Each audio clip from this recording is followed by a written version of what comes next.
कल अचानक मौलाना फजल रहमान साहब का एक इंटरव्यू मंजर-ए-आम पे आया, जहां पर उन्होंने दावा कर दिया कि तहरीक इंसाफ के साथ उनकी गुफ्तगू हो रही है, मामलात काफी आगे बढ़ चुके हैं। यहां तक मौलाना साहब ने कह दिया कि इधर भी बात आ चुकी है कि कहीं तय हो गया है कि खैबर पख्तूनख्वा की असेंबलियां तोड़ने पे आमादा है तहरीक इंसाफ। मौलाना साहब ने क्या कहा, सुनी। बात जो पीटीआई की तरफ से आई है, पीटीआई हर तंग की उनकी हुकूमत केपी में है, तब भी वो इस्तीफों की बात पे आ गए हैं और उनका बरबरा कह रहे हैं कि हाँ नया इलेक्शन होने चाहिए और इसमें तहलील कर ली जाए। एक कमेटी अनाउंस कर रही है, उस कमेटी के कन्वीनर होंगे कामरान मुर्तजा साहब, उनकी जो अरकान होंगे तो खैबर पख्तूनख्वा असम्बली के पार्लिमानी लीडर मौलाना लुत्फुर रहमान होंगे, साथ हमारे साबिक MPA मौलाना फजल गफूर होंगे, जमीयत के जो मरकजी तर्जुमान हैं असलम गौरी साहब होंगे और हमारे जो मरकजी नाज़िम हैं मौलाना अमजद खान साहब लाहौर से।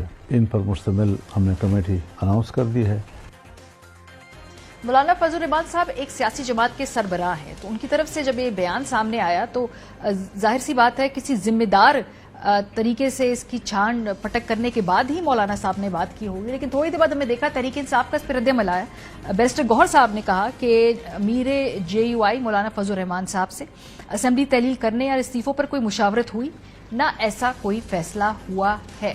ये मामला है क्या और मौलाना फजल रहमान साहब की जमात के साथ तहरीक इंसाफ के मामला कहाँ तक पहुंचे, इस पर बात करेंगे। असद कैसर साहब हमारे साथ मौजूद हैं, क्योंकि ज़ाती तौर पे वो राब्ते में भी रहे मौलाना फजल रहमान साहब के साथ। तो ये कल की जो बात है, जो मुलाकात है, इस कॉन्टेक्स्ट में उनसे ही बात करेंगे। जी अस्सलाम वालेकुम असद साहब। जी, मौलाना साहब का जो कल ये बयान सामने आया है, उन्होंने तो बड़े एतमाद से कहा है कि आपकी हुकूमत होने के बावजूद आप इस नुक्ते तक आ चुके हैं कि इस्तीफों पे भी गौर किया जा सकता है। मौलाना साहब को क्या ये गलत फहमी हुई है या वो जो कह रहे हैं उस बात में वजन है? देखिए, सबसे पहले ये कि कल मौलाना साहब से मेरी बात हुई और जो उसके स्टेटमेंट को खासकर एक चैनल ने जो है ना वो जिस तरह उसको कोट किया, वो उसके बारे में जो है ना एक मिसकंसेप्शन पैदा हो गई। हमने आपस में भी राबिता किया, मौलाना साहब के साथ हमारे राबिते जो है ना एस्टेब्लिश हो चुकी हैं, हमारी कमेटीज जो है ना आपस में बन चुकी है। एक हमारा पहले मुतालिबा था कि हम अपनी मैंडेट की वापसी का डिमांड करते थे, अब हम री इलेक्शन की मुतालिबा कर रहे हैं। तो इसका मतलब ये है कि हम चाहते हैं कि आइंदा जो भी इलेक्शन हो, अभी क्योंकि ये हुकूमत जो है ना इनकी पास कोई मैंडेट नहीं है, ये जाली तौर पर जो है ना इस वक्त हुकूमत पे बराजमान है और इनसे मुल्क नहीं चलाया जा सकता। तो रास्ता इसलिए आप नए इलेक्शन चाहते हैं। लेकिन असद कैसा, मुझे थोड़े से यहाँ पे दोबारा आपको मैं मौलाना साहब की स्टेटमेंट सुनवाना चाहती हूँ, क्योंकि वो बड़े वाजे तौर पर ना कि अपने अल्फाज में वो कह रहे हैं कि ये बात आपके यहाँ तक आप बात आ चुकी है। मुझे इसमें डिस्टॉर्शन नजर नहीं आई, मुझे इसमें आउट ऑफ कॉन्टेक्स्ट समझ में नहीं आया। आप दोबारा सुन लीजिए, मे भी शायद मैं इसको बेहतर मैं भी सुन लूं। क्या कहा मौलाना साहब ने, सुनी। मुस्बत बात जो पीटीआई की तरफ से आई है, पीटीआई हर तंग की उनकी हुकूमत केपी में है, तब भी वो इस्तीफों की बात पे आ गए हैं और उनका बरबरा कह रहे हैं कि हाँ नया इलेक्शन होने चाहिए और इसमें तहलील कर ली जाए। एक कमेटी जी, वो कह रहे हैं कि आपकी हुकूमत नहीं है, फिर भी आप इस नुक्ते पे आ गए। इज वेरी क्लियर इसमें असद कैसर साहब, तो उसमें मुझे कोई तोड़ मोड़ नजर नहीं है। तो हम जो बात कर रहे हैं ना मैडम, इस पे कोई कंफ्यूजन नहीं है और वो ये कि जो हमारी बानी चेयरमैन इमरान खान ने कैटेगरिकली कहा है कि हम री इलेक्शन चाहते हैं। तो री इलेक्शन का मकसद ये है कि ये जो इस वक्त हुकूमत है इनके पास मैंडेट नहीं है और ये इसके जो है ना ये जो बैठे जाली तौर पर बैठे हैं और हम चाहते हैं कि नया इलेक्शन हो, फेयर एंड फ्री हो, ट्रांसपेरेंट हो। और पहले तो हमारा सिर्फ मुतालिबा यह था कि हम सिर्फ मैंडेट की वापसी की बात कर रहे थे। अच्छा। अभी हमारे बानी चेयरमैन ने कैटेगरिकली री इलेक्शन की बात की, तो इसमें थोड़ी चीजों में, मैसेजिंग में, कोई कम्युनिकेशन में अगर कोई मिसअंडरस्टैंडिंग या वो हुई वो अदर बात है, लेकिन इस पे तो हमारा मुतालिबा बिल्कुल वाज़ेह है कि ये हुकूमत जो है ना सर, तो वो कैसे करेंगे? क्या उसमें सियासी तौर पे कहीं पहले मरहले पे खैबर पख्तूनख्वा की असेंबली से इस्तीफे देना भी ऑप्शंस में मौजूद है?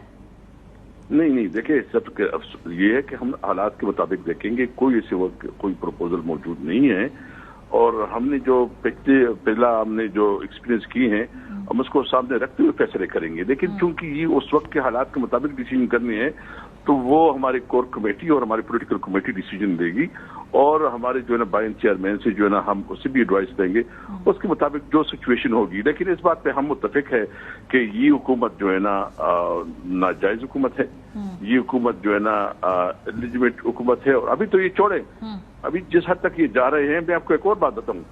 ابھی میرے ساتھ کل پنجاب کے ہمارے ایم این ایز ملے ہیں, انہوں نے کہا کہ کیٹیگریکلی کہ ہمیں بڑے بڑے عہدوں کی آفر آ رہی ہے, ہمیں بڑے بڑے پیسوں کی آفر آ رہی ہے. کون سے عہدوں کے آفرز ہیں, کون سے عہدوں کے آفرز ہیں اور کون کر رہا ہے؟ یہ پی ایم ایل این کر رہی ہے, کوئی اور کر رہا ہے؟ وفاقی حکومت کر رہی ہے, وفاقی حکومت کر رہی ہے. میں نے جو بات کی ہے, میں کوئی غیر ذمہ دار آدمی نہیں ہوں, میں کوئی ہوا میں بات کرتا ہوں.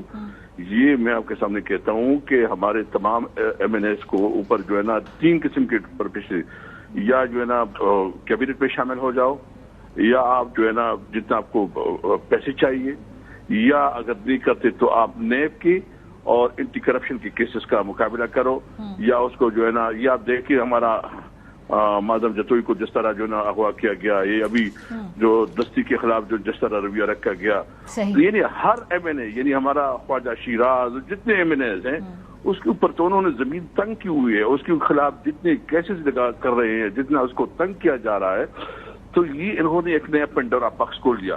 یعنی ملک سے چلا نہیں جاتا. ملک میں اس وقت آگ و خون کا کھیلا جا رہا ہے, پورے ملک میں امن و امان کی بدترین صورتحال ہے. ملک پہ جو ہے نا اس وقت اکانومی بیٹھ گئی ہے, ملک میں اس وقت آپ کی جو ہے نا پیٹرول کی قیمتیں, بجلی کی قیمتیں کس حد تک پہنچ گئی ہے, اور یہ مزید جو ہے نا ملک میں انسٹیبلٹی اور اس قسم کا, اور کہتے ہیں کہ کبھی آرٹیکل 6 لگائیں گے اور کبھی کہتے ہیں کہ ہم جو ہے نا پارٹی کو بین کریں گے. تم ملک کو کس طرح لے جا رہے ہو؟ ملک میں انارکی تم نے پیدا کیا ہے. اس لیے ہم نے فیصلہ کیا ہے کہ انشاءاللہ پوری ملک میں ہم جمعے کے دن جو ہے نا احتجاجی تحریک شروع کریں گے, جو تحریک تحفظ آئین پاکستان کے ذریعے تھرو ہم بینر کے نیچے ہم پورے پاکستان میں ریلیاں نکالیں گے, احتجاج کریں گے.